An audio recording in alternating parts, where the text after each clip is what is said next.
नमस्ते, स्वागत है आप सभी का एचएनएन न्यूज पर। मैं हूं आपके साथ नीतू गुप्ता। खबरों की शुरुआत करेंगे इस वक्त की अहम खबर के साथ। बिहार चुनाव को लेकर ये अहम जानकारी कि आज आखिरी दिन है और इस आखिरी दिन में सीएम योगी आदित्यनाथ की आज बिहार में 4 रैलियां होनी है। थोड़ी देर में सीएम योगी नरपतगंज पहुंचेंगे, यहां जनसभा को संबोधित करेंगे।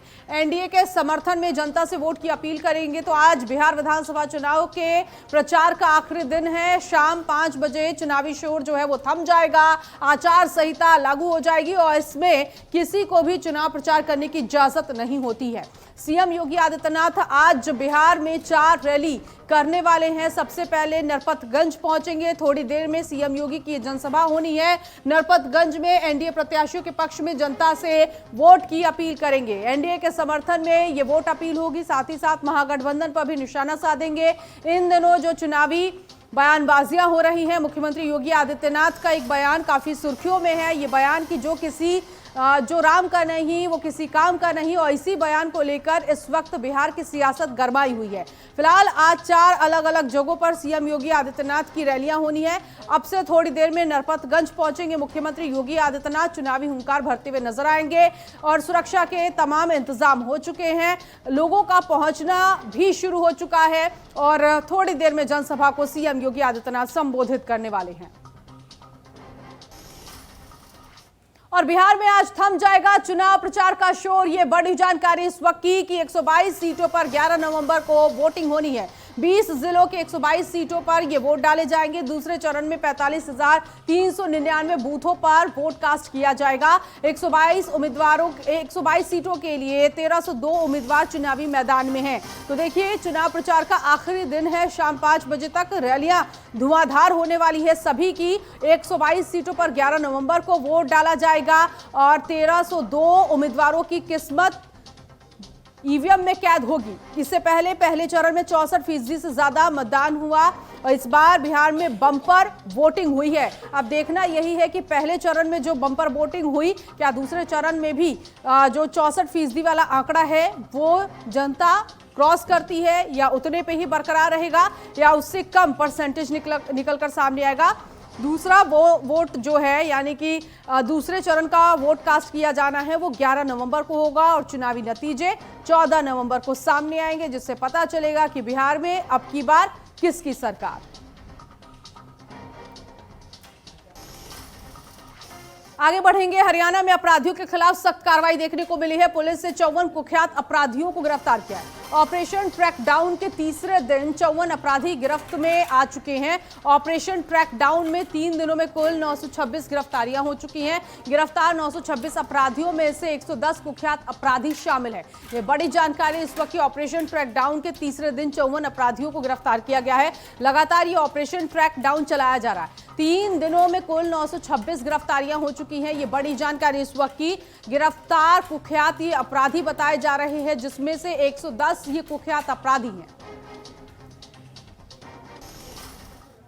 और ये खबर उन लोगों के लिए है जो नौकरी करते हैं और पीएफ का पैसा जमा करते हैं। तो इस खबर को ध्यान से जानिएगा और समझिएगा। दरअसल नौकरी बदलते ही पीएफ ट्रांसफर होगा अब ऑटोमेटिक। ये बड़ी जानकारी और बहुत बड़ी सुविधा आपको मिलने जा रही है। ईपीएफओ ने अब ऑटोमेटिक ट्रांसफर सिस्टम शुरू कर दिया है। ईपीएफओ ट्रांसफर के लिए फॉर्म भरने की अब जरूरत आपको नहीं होगी। सिस्टम 2025 से पूरी तरह से लागू होगा। कर्मचारियों का जो पीएफ बैलेंस है वो अपने आप नए एम्प्लॉयर अकाउंट में ट्रांसफर हो जाएगा।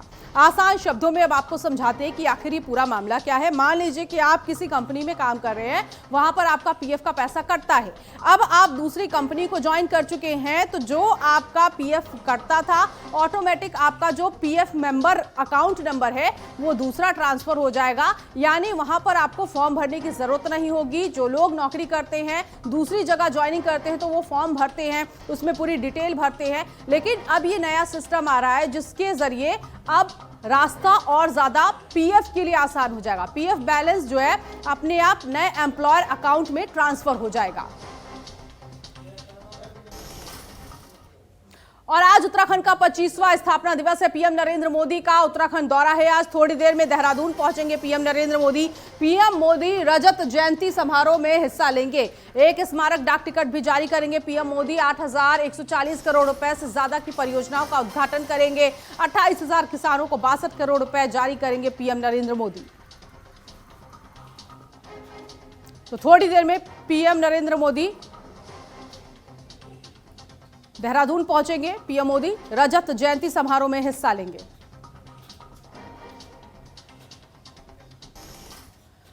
उत्तराखंड राज्य स्थापना दिवस पर देहरादून में विधानसभा भवन, सचिवालय, घंटाघर रोशनी से जगमगा उठा है। राज्य ने अपने गठन के 25 वर्ष पूरे कर लिए हैं। तो राज्य स्थापना दिवस के मौके पर ये खूबसूरत तस्वीर आप देख सकते हैं। देहरादून की ये तस्वीर सामने आई है, जहां आपको बड़ी इमारतें और जो सरकारी भवन है वो चमचमाते हुए आज नजर आएंगे, क्योंकि 25 साल उत्तराखंड ने पूरे कर लिए हैं। आज राज्य स्थापना दिवस के मौके पर ये कार्यक्रम आयोजित किया गया है। 9 नवंबर 2000 को उत्तराखंड बना था।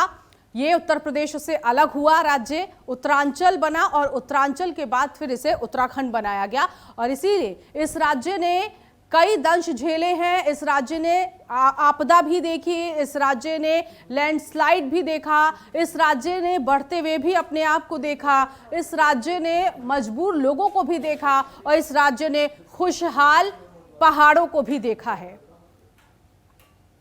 पहले तो हम मोदी जी का धन्यवाद करते हैं और मोदी जी को प्रणाम करते हैं और हम अपने उत्तराखंड के स्थापना दिवस की आपको सबको बधाई देते हैं।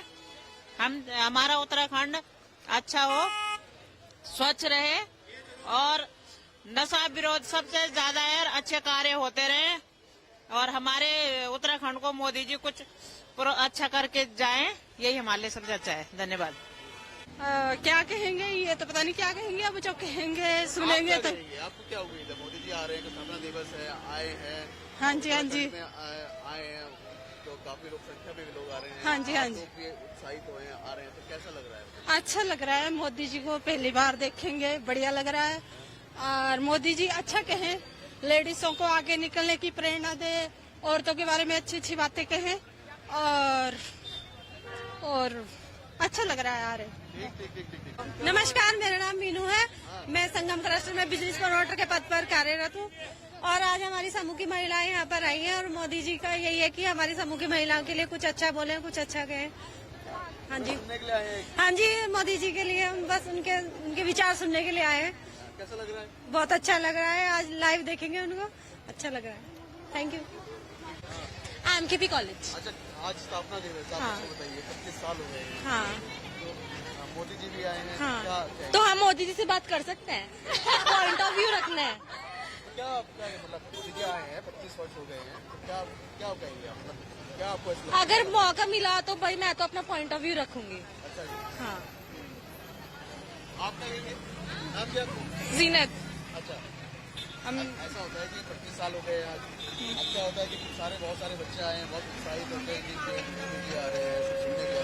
किस तरह आपको लगता है, किस तरह आप देखने से? हाँ, देख सकते हैं अच्छे से सेलिब्रेट करके कि हाँ हमारा उन्नति कर रहा है उत्तराखंड, जैसे कि पहले उत्तर प्रदेश में होके नहीं कर पाता वो। आज के टाइम पे वो अलग हो गया, सेक्युलर हो गया है और उन्नति करे आगे जाके और हम ही फ्यूचर है उसके। तो आई विश कि हम और ज्यादा आगे सक्सेसफुल जाएं। सारे स्टूडेंट हैं। जी ये मोदी को पहली बार लाइव देख रहे हो? जी जी बिल्कुल एक्साइटेड है। पीएम है हमारे देश के और हमने देखने के लिए तो बहुत एक्साइटेड है।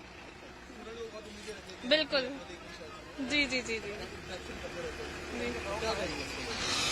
अच्छा है उनका जो वो मन की बात करते हैं, जो बच्चों के लिए करते हैं प्रोग्राम्स, वो तो बहुत अच्छे ही हैं। अब बच्चों के लिए तो उन्होंने किया है, काफी कुछ किया है। तो अच्छा, नाम क्या? अदीबा। नाम क्या आपका? अदीबा।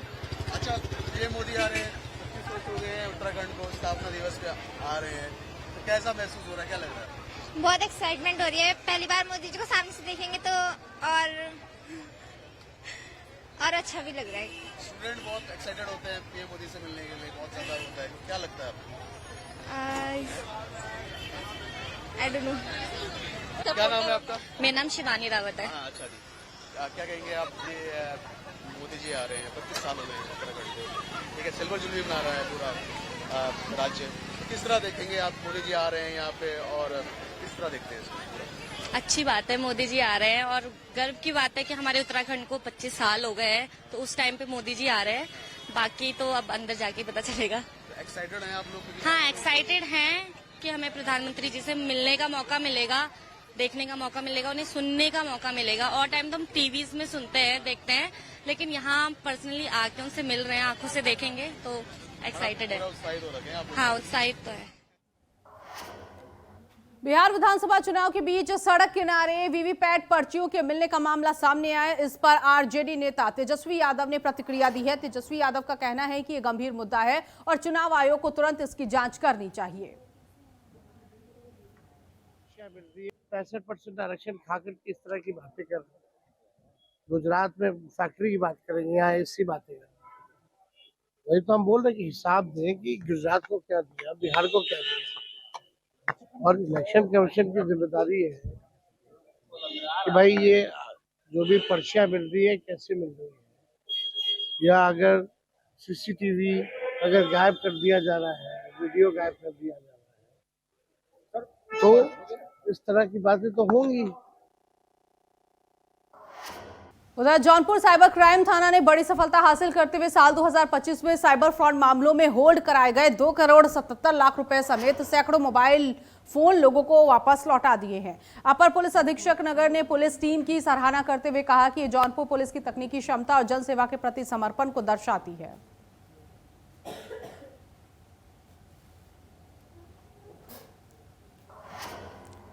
खबर नोएडा से है, जहां यूपी एटीएस ने फरहान नबी सिद्दीकी को गिरफ्तार किया है। बता दें, फरहान नबी सिद्दीकी पर आरोप है कि वो धार्मिक किताबें छापकर लोगों में नफरत फैलाने का काम करता था। जांच में पता चला कि फरहान को विदेशों से फंडिंग मिल रही है। उसने तुर्की, जर्मनी के लोगों को गैर कानूनी तरीके से वहां पहुंचाया और बांग्लादेश के लोगों को भी शरण दी। वहीं एटीएस का कहना है कि फरहान ने हवाला और दूसरे तरीकों से करीब 11 करोड़ रुपए और अमरोहा और पंजाब के मदरसे और मस्जिदों से इनके नाम पर जमीन खरीदी है। फिलहाल एटीएस इस पूरे मामले की जांच कर रही है।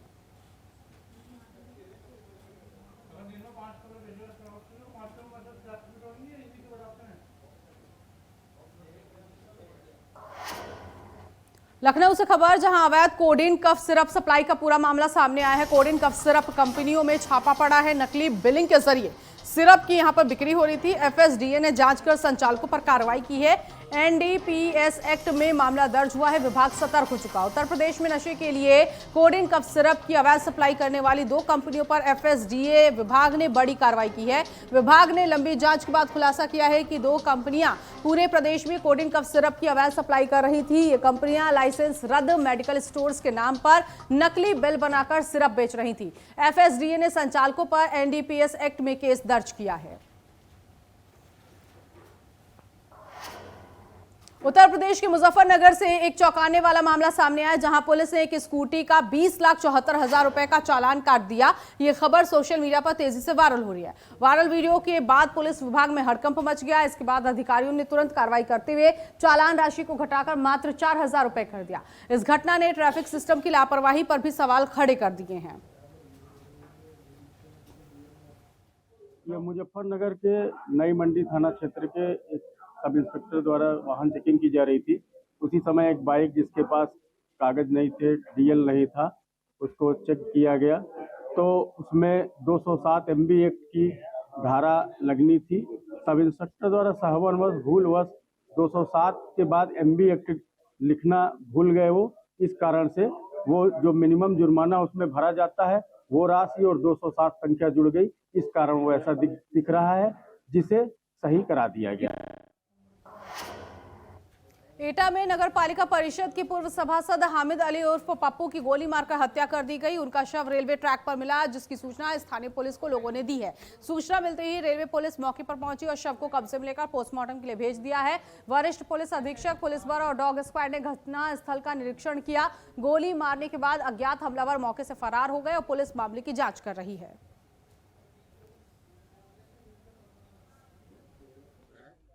यहाँ नगर पालिका की इनकी जो है पहले तो सूचना डेड बॉडी की मिली, तो फार्म लगभग जो है 8:40 की जो है ये सूचना गई और जो है फील्ड यूनिट वगैरह आए, लेकिन बाद में जो सूचना मिली कि इन्हें जो है बुलेट इंजरी लगी है। संत कबीरनगर के बखीरा थाना क्षेत्र के अटलोहिया गांव के ग्राम प्रधान और प्रधान संघ अध्यक्ष रणवीर पांडे को पुलिस ने गिरफ्तार कर लिया। आरोप है कि पुरानी रंजिश के चलते उन्होंने अपने ही पाटीदार पर कार से टक्कर मारकर जान से मारने की कोशिश की। वहीं पीड़ित राधेश्याम की तहरीर पर पुलिस ने केस दर्ज किया है। बता दें कि जांच में घटना में इस्तेमाल कार भी बरामद कर ली गई है। फिलहाल पुलिस आरोपी से पूछताछ कर रही है।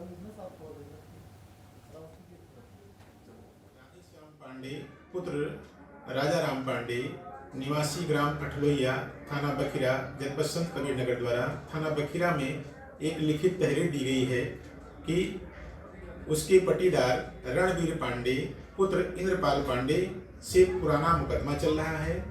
कल दिनांक 7/11/2025 को सायं लगभग 5:20 बजे वो अपने घर से जसवल बाजार सब्जी लेने अपनी पल्सर मोटरसाइकिल से जा रहा था। पुराना गांव के समीप रणवीर पांडे द्वारा अपनी ब्रेजा कार से मोटरसाइकिल में टक्कर मारी गई। जान से मारने की नीयत से टक्कर मारने की वजह से उसके गाड़ी भी क्षतिग्रस्त हुई तथा उसको गंभीर चोटें आई। खबर उत्तर प्रदेश के संत कबीरनगर जिले से है, जहां पुलिस ने धार्मिक स्थलों पर लगाए गए मानक विपरीत लाउड स्पीकर के खिलाफ कार्रवाई की। अभियान के दौरान अवैध लाउड स्पीकरों को तुरंत हटवाया गया। धर्मस्थलों को मानक अनुरूप की लाउड स्पीकर लगाने की हिदायत दी गई। इसके अलावा जिन लाउड स्पीकर की आवाज मानक से ज्यादा तेज थी उन्हें कम कर दिया गया। पुलिस ने स्पष्ट निर्देश दिए कि लाउड स्पीकर को केवल मानक ध्वनि स्तर पर ही चलाया जाए ताकि आसपास के लोगों को परेशानी ना हो और ध्वनि नियंत्रण बना सके।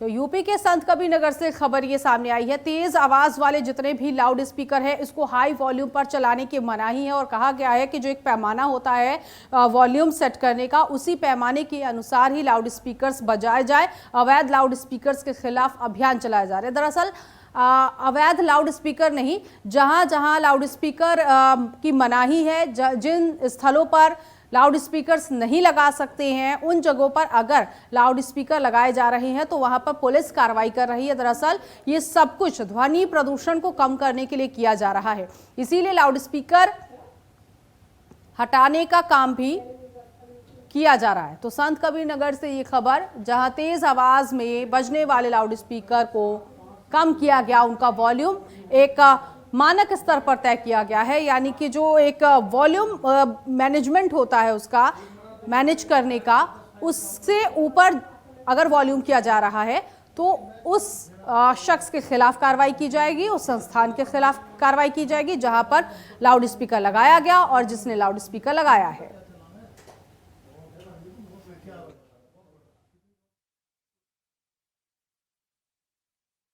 एडीजी जोन महोदय के निर्देशानुसार 3 दिवसीय एक अभियान चलाया जा रहा है, जिसमें सार्वजनिक व धार्मिक स्थलों पर अवैध रूप से चलाए जा रहे लाउड स्पीकरों व ध्वनि विस्तारक यंत्रों के विरुद्ध कार्रवाई की जा रही है। इसमें मानक के विपरीत चलाए जा रहे लाउड स्पीकरों व ध्वनि विस्तारक यंत्रों की आवाज़ को मानक के अनुसार लाए जाने तथा अधिक संख्या में बजाए जा रहे लाउड स्पीकर और ध्वनि विस्तारक यंत्रों को उतरवाए जाने।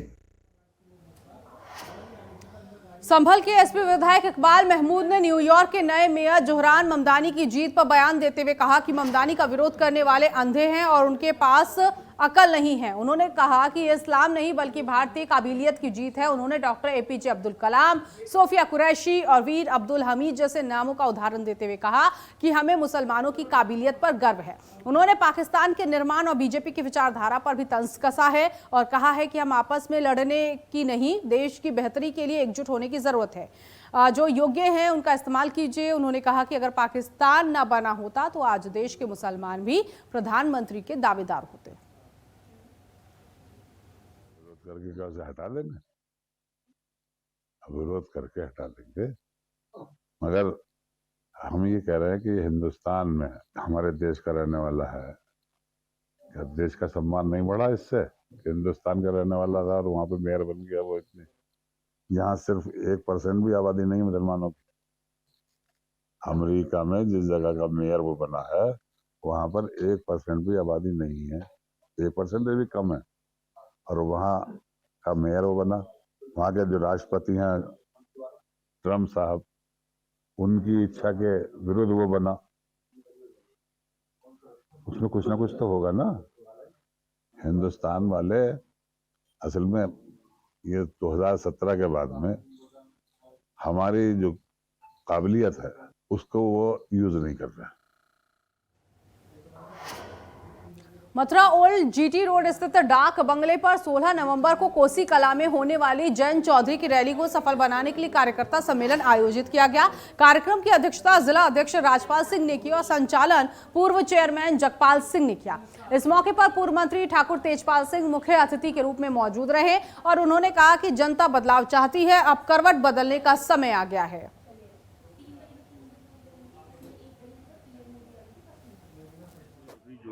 केंद्रीय मंत्री हैं वो ये किसानों की जो परंपरा जो चंद समय से चली आ रही है किसान मजदूरों की, उसी विचारधारा को आगे बढ़ा रहे हैं और उसी विचारधारा को लेकर किसानों की और गरीबों की लड़ाई लड़ रहे हैं। उसी परिप्रेक्ष्य में वो जो है यहाँ कोसी आ रहे हैं 16 तारीख को और राष्ट्रीय अधिवेशन की भी घोषणा उन्होंने कर दी है और बड़ी तादाद में यहाँ इतने लोग, इतना हजारों लाखों आदमी इकट्ठा होगा। उसी दिन राष्ट्रीय अध्यक्ष की घोषणा होगी और उसी दिन पार्टी के तमाम जो क्या क्या क्रियाकलाप चल रहे हैं, पार्टी क्या क्या करना चाहती है, किसानों के लिए क्या करना चाहती है, मजदूरों के लिए क्या करना चाहता है, नई नई जो क्या योजना है कौशल विकास की, उसके संबंध में चौधरी जयंत बताएंगे यहाँ की कोशिश में। उत्तराखंड बना। बहराइच के भरतापुर गांव के विस्थापना कार्य को लेकर सुचारू रूप से संचालित करने के लिए जिला प्रशासन ने युद्ध स्तर पर तैयारियां शुरू कर दी है। जिलाधिकारी ने प्रशासनिक टीम के साथ चयनित विस्थापन स्थल सेमरहना गांव का दौरा कर वहां की मूलभूत सुविधाओं का निरीक्षण किया। उन्होंने प्राथमिक विद्यालय, आंगनबाड़ी केंद्र, पेयजल, शौचालय का निरीक्षण किया और निर्देश दिया कि विस्थापित परिवारों को किसी भी प्रकार की असुविधा न हो। मुजफ्फरनगर में सोशल नेटवर्किंग साइट पर महिला के साथ गाली गलौज और अभद्र टिप्पणी करने वाले आरोपी को पुलिस ने गिरफ्तार कर लिया है। आरोपी सोशल मीडिया पर लगातार पुलिस के खिलाफ और महिला के खिलाफ आपत्तिजनक टिप्पणी कर रहा था। शिकायत मिलने के बाद ये कार्रवाई की गई है। बुढ़ाना पुलिस ने त्वरित कार्रवाई करते हुए फैजान को पकड़ लिया और थाने में कड़ी फटकार लगाई।